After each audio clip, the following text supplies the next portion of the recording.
Hello, hello, ladies and gentlemen. This is your girl Mitzi, and this is Mitzi. Let's think about it. Today, we are thinking about building your village. Yes, ladies and gentlemen, that is a thinker. And that is exactly what we will be thinking about today. And thankfully, I have my special guest here, Florence, who's going to really help us think about this in a whole new way. So, thank you so much, Florence, for coming onto my show, sharing your time and your perspective with me. You could be anywhere in the world, but you are with me, and I truly value this moment. So let's go ahead and just dive right in. When you hear the words building your village, what does that necessarily make you think about? Well, it really came to be because during COVID, I saw so many people online and all different places bemoaning the fact that their villages had been taken away from them. Their support systems were all of a sudden gone overnight. And people kept saying, well, where is this village? Is there a phone number to call? Do these people just show up at your front door, just ready to help you raise your children with a casserole and everything? And, we all laugh about that, but it really gave me pause. And I thought, you know what? Maybe it is time that we really did give directions to this elusive village. And so that's what brought me to write my book, Build Your Village, a guide to finding joy and community in every stage of life. And I created 6 archetypes of villagers that you identify with. Who am I of these 6, and who do I need of these people in my village? Because it's about the reciprocity. It's about showing up for other people too, and not just gimme, gimme, gimme, me. And so when I think of village, I really think of that proverb. It takes a village to raise a child, but cutting it in half, it takes a village, period. Because no matter how you design your life, whether that is children, no children, single, married, relationship, whatever it might be, you do deserve to find your people and you are worthy of love. I love that. I love that so much because we are living in a day and age where a lot of the times people don't have a village. They don't Right, have a big family that comes with healthy values and with right. healthy objectives for the whole, you know what I mean? And to know that we can build our own village and to know that you're able to identify the values that you want to have and to identify the needs and to know that you are willing to reciprocate as well. And it's not just as a gimme, gimme, gimme. It's an overall well-rounded community. I mean, I think that is the true value that people are missing. You know what I mean? They just expect, oh, well, I need somebody to help me with my kids. Okay, but are you willing to be there and show up just like that person is willing to be there and show up for you? And I think that is something that a lot of the times people are missing. And is that reciprocity? I forgot. I can't say the word, but you know what I mean. You got me. You Reciprocal, got yes, me. Yes, reciprocal, there yes, you go. absolutely, yes. So I guess how do you necessarily identify what type of villagers or what type of people or values to have in a good village? Well, I always say that the villagers are kind of like casting a movie or a play. These are your main characters in life. And eh, people think that this is a heavy lift, but really what I want you to do is evaluate these people in your life as they currently are sitting in these seats. And, in the book, I talk about these archetypes, but for our purposes here, what I really want to challenge people to think about is, do you have the right people sitting in the right seats? Are you setting up your friends for success? So I'll give an example. The accepting villager that I have, this is the person you confide in. This is the person you tell secrets to, the one you can trust. Okay, so you start thinking about the people in your life, and maybe you have 3 or 4 different people that fit that role. That's okay.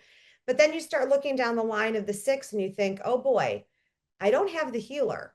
And I define the healer as the person that walks through whatever the it is with you in life. They're next to you. They're not there to fix you or fix the problem necessarily, but they're to walk next to you and kind of be that North Star.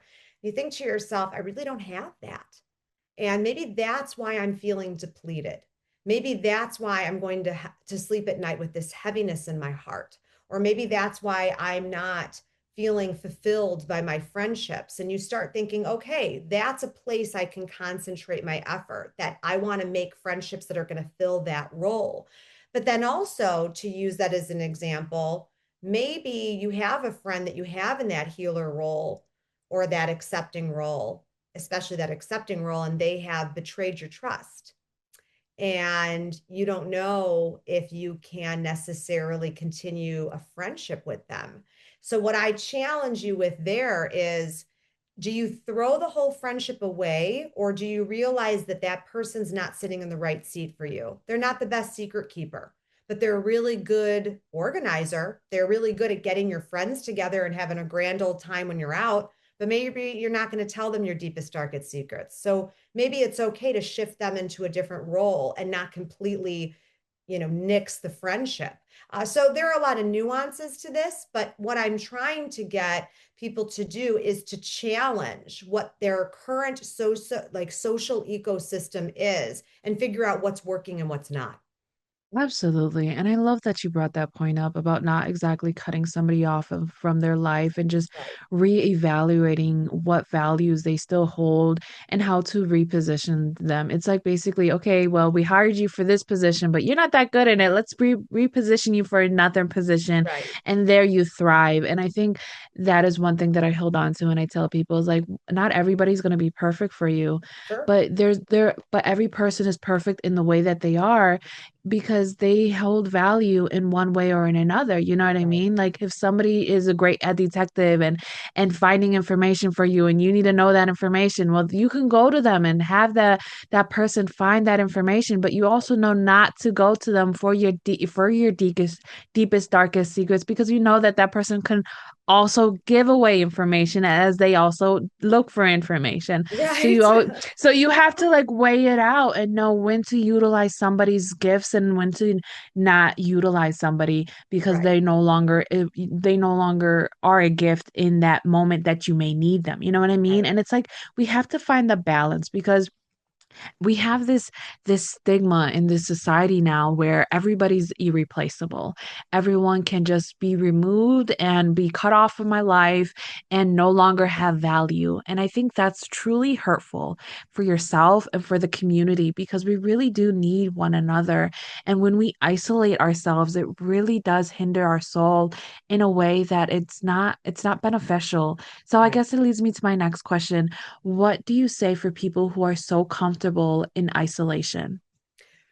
Isolation is not necessarily a bad thing. Someone like me, who I would consider myself an extroverted introvert, I love to be with people. I get a charge from that. I'm excited. Mitzi, I'm sure you feel the same way. But in order for me to reboot, in order for me to get up my mojo for the next social situation, I need to step back. I need to disconnect.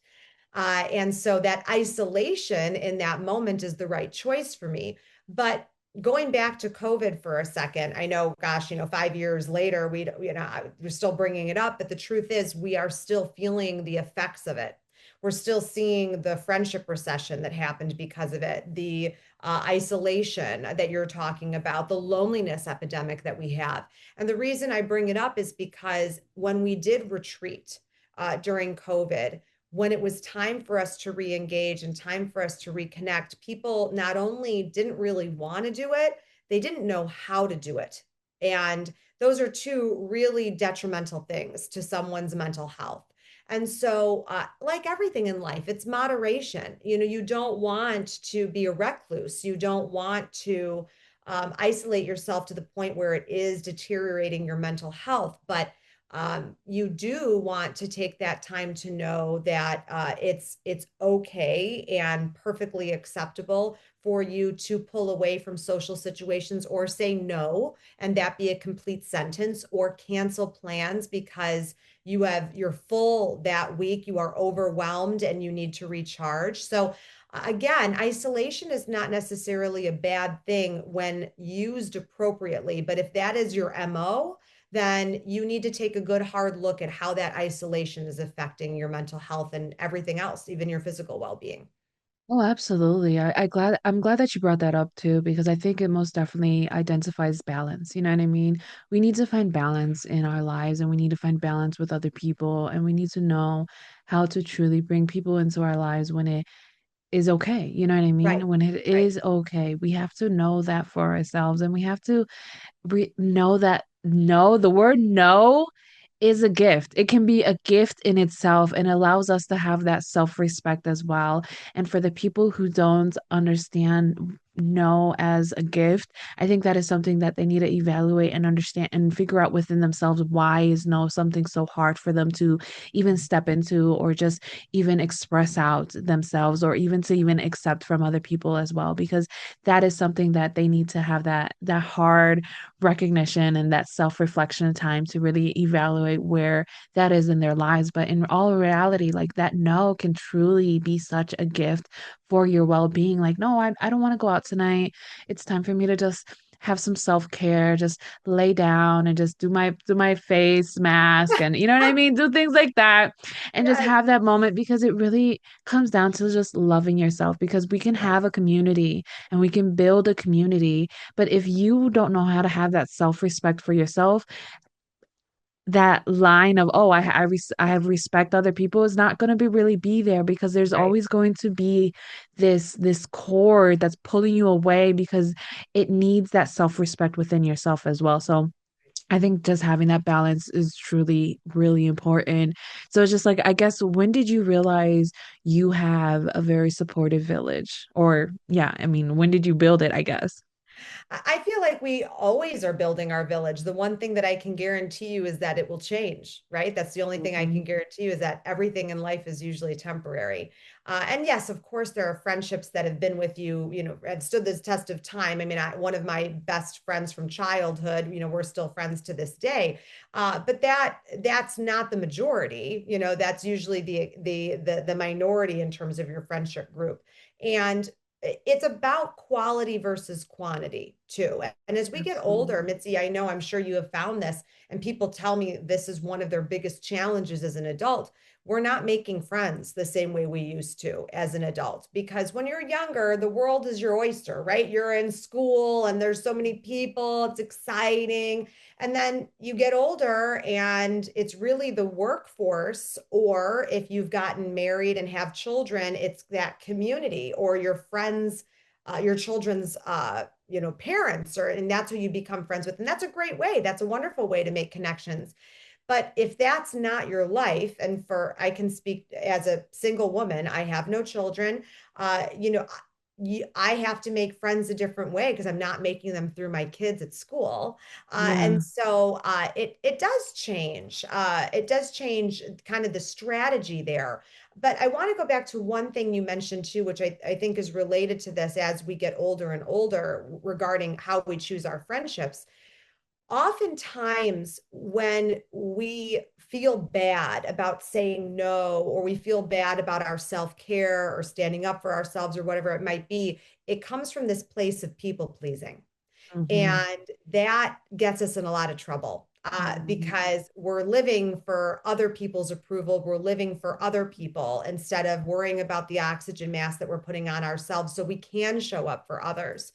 But as we get older and we start choosing these friendships, we should be more selective based on their value system. Is it shared? Doesn't mean that everyone looks like you, sounds like you, believes all the same things you do, but there has to be an alignment to a certain point where you can respect the other person. If that respect isn't there, just like in a romantic relationship, you're going to have a hard time sustaining the relationship. And so as we make friends as adults, it's okay, to say there are certain friendships that have served me, but that season of that friendship has ended. And there is a Yeah. graceful way to remove yourself from that friendship or exit it. And there's different strategies that can apply to that as well. But it can sometimes be very difficult for us to accept the ending of something. Oh, absolutely. Absolutely, Florence. Oh my goodness. That is something that I've always had issues with, and I see things in seasons, you know what I mean? Because like you said, everything is very temporary. Like nothing is forever, you know what I mean? Right. Because it requires change. It requires evolvement. It requires, just time. And Right. I said that one time to a friend. I was just like, okay, but this is just a season in our time. We're going to break off. And when we do, I mean, you have the choice of doing it the hard way and, just holding on or being really, really upset and cutting cords altogether and never accepting me back in your life ever again. I mean, you have all the right to do that. But at the same time, we can continue on our lives and show up and whenever we're able to, and can still be okay. But it all depends on how you want to go about it. But once this season of our life is over, then just know I still have love for you. I still wish the best, nothing but the best for you. But just know I will not always be here as I was before, and I hope that that's okay, and it wasn't okay for her. But Yeah. that's so if it wasn't okay for her, I was just like, okay, I'm sorry that's how you feel, but it's okay for me. You know what I mean? I still have to continue on. And Right. I continue on. I mean, she still doesn't talk to me to this day and she holds a grudge to this day, but that's on her. That has nothing to do with me. And Yeah. I pray that one day she lets go and she learns to see things differently. But we have to acknowledge the fact that it's okay. You know what I mean? Right. If I wasn't one of those people that know myself well enough and I still had that people pleasing mentality, I would be, oh my goodness, well, no, I would be your friend. I'll do whatever you want, but we could stay together forever. Like, no, it Right. doesn't work like that. Like, Right. it's not necessarily realistic. And one thing that also bothers me is those people that say, "Oh, if you don't reach out to me every day or don't message me every day, then you're cut off from my life." But it's like we have to be realistic. You know Sure. what I mean? We have to be realistic. We have jobs, we have families, we have friends, you have all these responsibilities, but we also have time to we have to realize our time for ourselves too is precious. And if Right. somebody has time to just sit down and relax and just take a moment to just breathe, then they shouldn't be mad or be accused as a bad person just because they decided to breathe and not look at their phone or not respond to that Right. text that you've been waiting for a response on. You know what I mean? Like they have the right to just close their eyes and go to sleep without texting you. You know what I mean? And I think that's one thing that people need to realize, like they have to find this balance. So I guess my question for you is, what is a misconception about a village that a lot of people have? You touched on it a little bit, and I want to expand on it, which is that not every relationship is a forever relationship. And sometimes there are friendships or even just people that come to our lives for a specific reason. And I actually mean a reason, like a crisis moment. Giving an example of that, perhaps there has been a horrific loss in your community. I mean, look at what's happening in Texas right now with Camp Mystic. How heartbreaking, how just absolutely just guts you.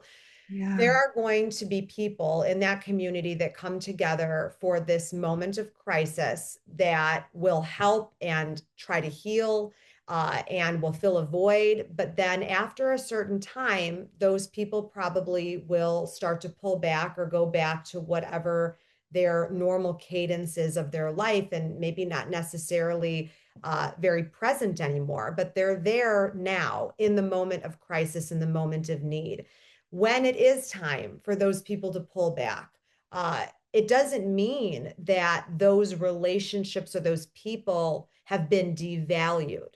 It Yeah. doesn't mean that they weren't an extremely important piece of your story or the moment. Uh, it just means that their purpose has come to an end.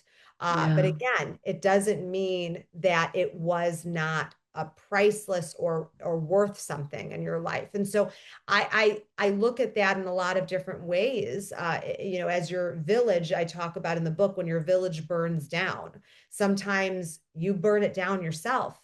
Oh, I love Sometimes it's that. out of your control. Yeah. Sometimes it's a divorce, a breakup, a death, whatever it might be. And there are people that do come into your life for those moments of crisis, but don't necessarily stay long term. Yeah, I love that. I love that a lot because people don't realize everyone has a reason in some way, shape, or form for a certain time. And when they are there, value it, embrace it, you know what I mean? Acknowledge it. And Mm. when it's time for them to go on, just you can look back and have that appreciation that you weren't alone, that you did Right, have somebody, you know what I mean? right, And you have proof in that, you know what I mean? But at the same time, continue on, go right. forward and find the next village or find the next person or be a village for somebody else. You know what I Right. mean? Just finding those opportunities is such a way to truly bask in this concept of a village, you know what I mean? That is really something special. And it sucks that no, that the time is catching up to us because I feel like we can continue on I talking know, about I this know. in different directions and different avenues because this is such a great topic. But to leave some lasting words, what can be some lasting words that you can leave us off with to keep on thinking?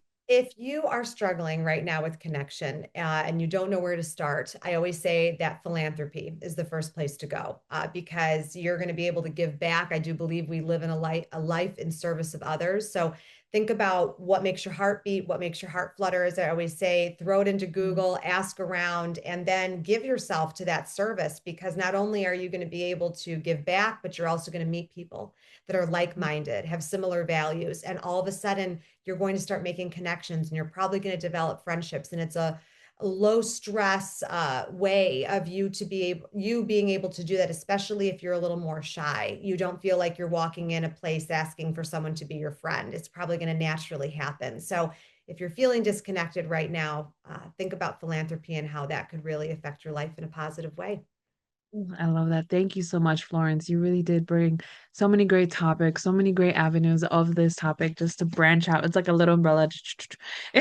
Truly You, beautiful. Mitzi, And thank you. oh, ladies and gentlemen, if you guys enjoyed this conversation, because how could you not, right? How could you not? Please go check her out. I have her lovely photo on my website. You click on it and it goes directly to her website. Or if you're listening audio or on YouTube, have access to her website and you can click on it and you can go check out all the great content that she has to offer the world so that you can continue on thinking, ladies and gentlemen. Go check out her book. Please go check her out, right? So that you can find your village, you can find your friendships, and so that you don't have to feel alone if you really are feeling alone. And you can learn how to be a friend if you're trying to figure out how to be a friend, because I know that common sense isn't very common and we have to build and learn along the way. So learn, you know what I mean? Build yourself up, be the person that you always wanted to be or the person that you always needed in your own life.